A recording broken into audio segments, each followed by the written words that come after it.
Hello, I'm John Bachman. Today the focus is on the search for answers after that devastatingly short flight of a rocket that was supposed to resupply the International Space Station. There it goes, and then quickly goes up in flames. The rocket was built and launched from a NASA facility in Virginia last night. The spacecraft was made by the private contractor Orbital Sciences. It was carrying thousands of pounds of supplies and experiments to the International Space Station. So we're very happy to report that there were no injuries, and the safeguards both in flight and on the ground worked as they should have, and all we lost was hardware. NASA trying to put a positive spin on this, still a bit embarrassing.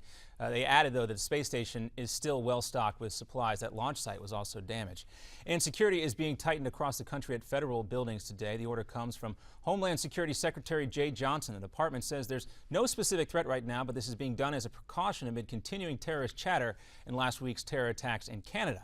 Secretary of State John Kerry was there yesterday. Question that our adversaries want us to ask is there nowhere safe? To which Kerry says there is nowhere safe for terrorists. He also laid a wreath at Canada's National War Memorial where Corporal Nathan Cirillo was killed. And the nurse put in quarantine in New Jersey despite testing negative for Ebola says she's done with quarantines. On the Today Show this morning, Casey Hickox, who is back home in Maine, declared she'll never leave she will leave her voluntary quarantine tomorrow. And one suspect is under arrest, and cops are searching for a second after a shooting outside a North Carolina courthouse.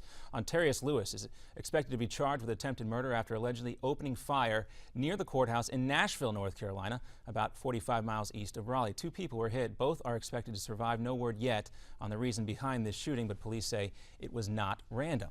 And less than a week before Election Day, things couldn't get any tighter in the race for Connecticut's governor's mansion. The new poll shows that flat-footed tie between Democrat incumbent Dan Malloy and Republican Tom Foley. The president, who has been staying out of the campaigns for Senate seats, will be in Connecticut stumping for Malloy this weekend.